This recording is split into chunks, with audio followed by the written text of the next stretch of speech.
As the blueprint, you must anticipate betrayals.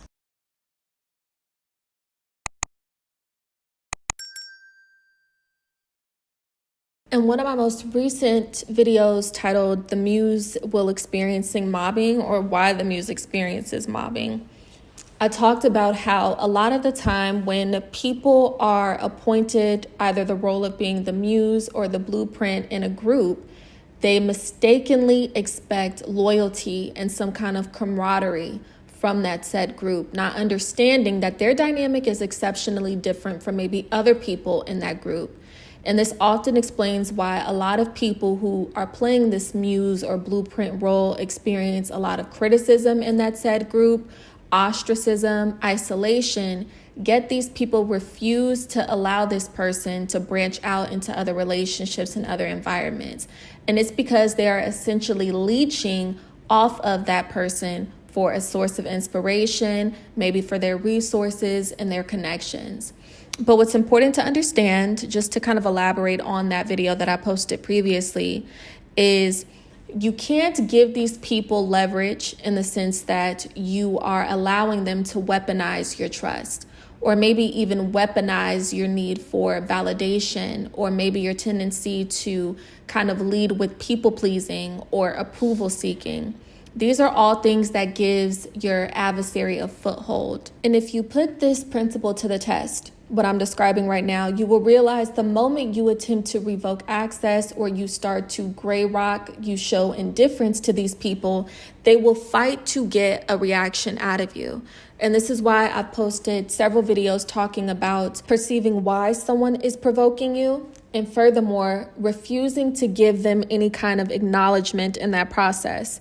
Because a lot of the time, people will leech off of you emotionally if they feel like they can't leech off of maybe your relationships or your resources. Another thing to note is this: sometimes, mistakenly, you can give your adversary relevance when you seek out some kind of loyalty or camaraderie with them. There are some individuals who perceive the fact that they may not be attaining a particular level of success as you, or they may not receive the same amount of maybe attention. Some people are more so focused on receiving attention, maybe adoration and affection from other people. Whatever the case may be, whatever their source of envy may be, it's important to understand that there are some individuals who perceive that they don't necessarily get that same reaction, or they don't have that same favor in a particular area. And it's in you calling them out when they get under your skin. It's in you trying to seek some kind of friendship or association with them when they are constantly showing some kind of disdain or some kind of hostility towards you, that these people internalize it as they have received some kind of leverage over you. And this is why it's important to never give someone who is targeting you out of envy relevance solely off of your response or your reaction. And to build upon this point, I'm actually going to read from an excerpt in the Reputation Ruiner section of the book Green Eyes, just to build on this point more. And it reads: the reputation ruiner aims to ruin their target of envy socially in order to have power over them, or to have them at their mercy, desperately pleading for others to believe their side of the story. So how does the person who is envious of you gain relevance? By you feeling like you have to explain yourself, even if they are creating a smear campaign. As that excerpt was getting at, when they create a smear campaign or they attempt to ruin your reputation, they lead with some kind of mobbing tactic, it has less to do with the lies and the slander as much as it's about entailing some kind of manipulation and control over you. And they do this typically, or at least they bank on the target of envy feeling this need to explain themselves. And this is why it's so important to stop doing so. Stop explaining yourself.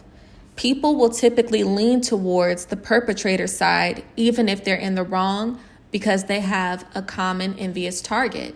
And that envious target is you. And also, just piggybacking off of the point that I made previously, as far as people gaining relevance off of your reaction or your response, there's another excerpt in the book In the Lion's Den, Navigating Systems of Power, titled All Press is Good Press, that explains how people use even negative situations to gain relevance. And it states, as cliche as it sounds, all press can be good with the right strategy. Controlling your narrative is essential. even if it requires creative maneuvering. So stop reacting, start strategizing.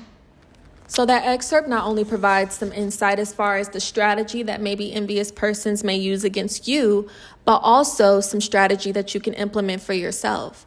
If you find yourself dealing with the smear campaign, people trying to mob you, come up against you, reputation ruining, use it as an opportunity to position yourself for a better opportunity, better relationships, better connections. As the blueprint, use betrayals as an opportunity for branding. Learn the art of utilizing every betrayal, every reputation ruining, even smear campaign sabotage as an opportunity to redirect people's attention to your business and what you have going on. Blueprints should never leave a betrayal empty-handed. And to summarize, I'm actually going to read from another excerpt in the book, Green Eyes, titled Heavy is the Head That Wears the Crown. And it reads, understand that being different and standing out comes with immense criticism and pressure.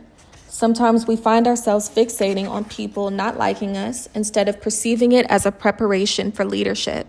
Leaders are set apart. Leaders are authority figures. With that being said, there are going to be people who are intimidated by it because they never understood leadership. There are going to be people who are envious of this characteristic because they feel like it should be their turn, not yours. Some people will make you out to be their enemy for the sake of taking your place. This is the name of the leadership game. The sooner you realize that opposition comes with the territory, the better. So in respects to friendship, loyalty, camaraderie, as the blueprint regarding betrayals, you can't be affected by something you never expected. All right, babes, that's all that I have for this analysis. I want to thank you all so much for tuning in. But of course, I want to hear you all's comments, opinions, perspectives, and of course, your personal experiences in the comments section below. I look forward to speaking to you guys in the next one, babes. Take care.